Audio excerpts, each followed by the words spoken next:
Hi! நம்ம இன்னைக்கு என்ன பார்க்க போகிறோம்னா, திணை உள்ளி சோறு. திணை அரிசி, அதாவது நவதானியங்களில் ஒன்றான திணை அரிசியில் உள்ளி சோறு எப்படி செய்கிறதுன்னு பார்ப்போம். இது ஒரு சிம்பிள் ரெசிபி தான். யாரானாலும் ஈஸியாக செய்யக்கூடிய ரெசிபி தான். அதுக்கு நம்ம ஃபஸ்ட்டு ஒரு கிளாஸ் திணை அரிசி எடுத்திருக்கோம். இதை கல், தூசு, மண் எதுவுமே இல்லாமல் நல்ல அழகாக எடுத்து வச்சுருக்கோம். இதில் நம்ம கொஞ்சமாக தண்ணி ஊற்றி ஒரு அரை மணி நேரம் ஊற வைக்கணும். ஊற வச்சாச்சுன்னா சீக்கிரமாக அரிசி நமக்கு வெந்து கிடைக்கும். அதுக்காக தான் ஊற வைக்கிது. இந்த அரிசி உடல் எடை குறைக்கணும் அப்படின்னு உள்ளவங்களுக்கு ரொம்ப நல்லது. அதே மாதிரி சர்க்கரை நோயாளிகளுக்கு அரிசி சாப்பிடக்கூடாது, கோதம்பு சாப்பிடக்கூடாதுன்னு சொன்னால் அதுக்கு இது ஒரு சிறந்த ஒரு மாற்று தீர்வு. இதை சாப்பிட்லாம். அதே போல் இதில் நல்ல கால்சியம், அயன் நிறைய இருக்கிறதுனால எல்லாருமே ஈஸியாக சாப்பிட்லாம். நம்ம அதை அந்த அரிசி ஊற வச்ச அரிசியை அடுப்பில் ஸ்டவ்வில் தண்ணி வச்சு அதை நம்ம சோறு மாதிரி வச்சு எடுக்க வேண்டியதான். இதை குக்கரில் போடவும் செய்யலாம். குக்கரில் போட்டு சாதமாட்டும் எடுக்கலாம். நான் குக்கரில் போடலை. இதே மாதிரி தான் பாத்திரத்தில் வச்சு 2 கொதி வந்ததும் வெந்து வடித்து ஒரு ஸ்ட்ரெயினரில் போட்டு வடித்து வச்சுருக்கிறேன். இதை நம்ம உள்ளிச்சோறு எப்படி செய்வோன்னு பார்ப்போம். அடுத்து நம்ம என்ன பண்ணணும், ஒரு 20லேருந்து 25 சின்ன உள்ளி, ஒரு 5-6 பல் பூண்டு, ஒரு 2 பச்சை மிளகு, அதுக்கு கூடவே ஒரு 2 கொத்து கருவேப்பிலை, இதையெல்லாம் எடுத்து நம்ம க்ளீன் பண்ணி சின்ன சின்னதாக நீளமாக வெட்டி வச்சுக்கலாம். நம்ம இதை வச்சு தான் நம்ம உள்ளிச்சோறு செய்கிறது. உள்ளிச்சோறுக்கு பெரிய உள்ளி தேவையில்லை, சின்ன உள்ளி போதும்.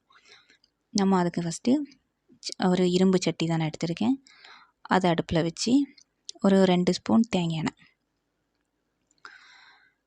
எண்ணெய் ஊற்றி கொஞ்சம் மணமாக வேணும் அப்படின்னா நீங்கள் இது கூட நெய்யும் ஆட் பண்ணலாம். நான் தேங்காய் எண்ணெய் தான் ஊற்றிருக்கேன். அதில் ஒரு 1/4 ஸ்பூன் கடுகு போட்டு அது கொஞ்சம் இதாகி வந்ததும் ஒரு 1/4 ஸ்பூன் என்ன பண்ணணும், வெந்தயம் போடணும். வெந்தயம் போட்டுக்கிட்டு நம்ம அடுத்து ஒரு 1/4 ஸ்பூன் ஜீரகம் போடுவோம். அந்த ஜீரகம் போட்டு எல்லாம் பொரிஞ்சு வந்ததும் நம்ம அதில் நம்ம எடுத்து வச்சிருக்கிற கருவேப்பிலை இருக்கியா, அதை ஒரு 2 கொத்து கருவேப்பிலை நம்ம அதில் போட்டுக்கலாம். அந்த கருவேப்பிலை எல்லாம் பொரிஞ்சு வந்ததும் நம்ம வெட்டி வச்சிருக்கக்கூடிய வெள்ளைப்பூடு, அதை முதல்ல நம்ம அந்த எண்ணெயில் போட்டுக்கலாம். ஏன்னா ஃபஸ்ட்டு வெள்ளைப்பூடு போடணும்னு சொல்கிறது நல்ல வாசம் வரும். அந்த எண்ணெயும் நல்ல மணக்கும். அந்த வெள்ளைப்பூடு இதாக்கும்போது நல்ல மணமாக இருக்கும்.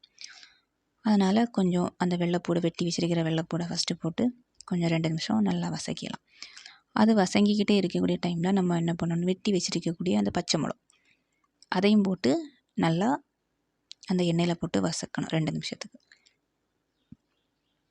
அப்புறமா அந்த வெள்ளைப்பூடை வதக்கிட்டு பச்சை மிளகும் போட்டு அதையும் வதக்கிட்டு, அப்போ நம்ம என்ன பண்ணணும், அந்த உள்ளி வெட்டி வச்சிருக்கிறோம்ல சின்ன உள்ளி, அதையும் நம்ம இதில் போட்டு நல்லா ஒரு 2-3 நிமிஷத்துக்கு நல்லா வதக்கி எடுத்துடலாம்.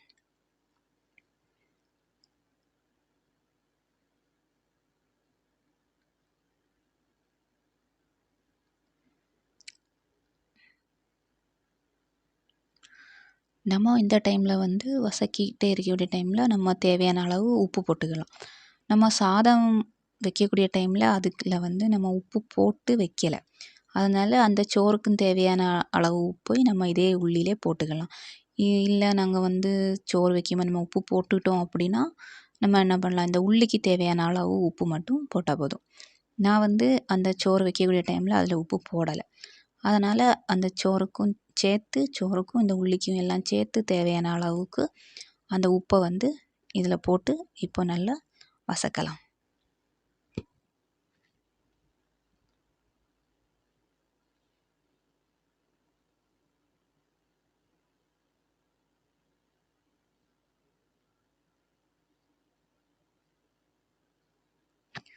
இந்த உள்ளி நல்லா வதங்கி நல்லா வெந்து வரக்கூடிய டைமில் நம்ம வடித்து வச்சிருக்கிற அந்த சோறு, திணை அரிசி சோறு, அதை நம்ம இதில் போட்டு நல்லா மிக்ஸ் பண்ணணும். ஒரு 2-3-4 நிமிஷம் என்ன பண்ணணும், நல்லா கிண்டி எடுக்கணும். அந்த உள்ளி அந்த எல்லாமே இதில் மிக்ஸ் ஆகி வர்றது மாதிரி நல்லாவே கிண்டி எடுத்துடலாம்.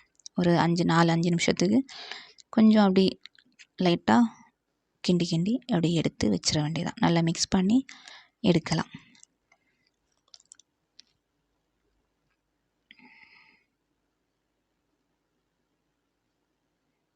நம்ம அதை நல்லா மிக்ஸ் பண்ணி எடுத்துகிட்டு இருக்க டைமில் உங்களுக்கு வேணும் அப்படின்னா நீங்கள் வந்து நல்ல மிளகு பொடி போடலாம். நல்ல மிளகு பொடி வேணும்னா போடலாம், இல்லைன்னா வேண்டாம். அது உங்கள் ஆப்ஷனல். தேவைன்னா போட்டால் போதும். அப்படி நல்ல மிளகு நான் வந்து இதில் ஒரு 1/4 ஸ்பூன் நல்ல மிளகு பொடி போட்டிருக்கேன். அது நல்ல மிளகு பொடியும் போட்டு நல்லா கிண்டி எடுத்தால் போதும். அப்போது எடுத்தாச்சுன்னா நம்மளோட திணை அரிசி உள்ளிச்சோறு ரெடி. திணை அரிசியில் செய்யக்கூடிய உள்ளிச்சோறு ரெடி. இது வந்து சிம்பிளாக நம்ம திணை அரிசி தான் வேணும்னு இல்லை, நம்ம சாதாரண சாப்பிடக்கூடிய எந்த அரிசியில் வேணாலும் இதே மாதிரி நீங்கள் செய்யலாம். சாப்பிட்றதுக்கும் நல்லா டேஸ்ட்டாக இருக்கும். திணை அரிசியில் செய்ததுனால இது நல்ல ஊட்டச்சத்து மிக்க ஒரு அரிசி, நல்ல ஒரு நவதானியங்களில் ஒன்று. சாப்பிட்றதுக்கும் நல்ல டேஸ்ட்டாக இருக்கும். அப்படி நம்மளோட திணை அரிசி உள்ளிச்சோறு ரெடி ஆயிடுச்சு. இந்த வீடியோ பிடிச்சிருந்தா லைக் பண்ணி ஷேர் பண்ணுங்கள். சப்ஸ்கிரைப் பண்ணுறதுக்கு மறந்துடாதீங்க.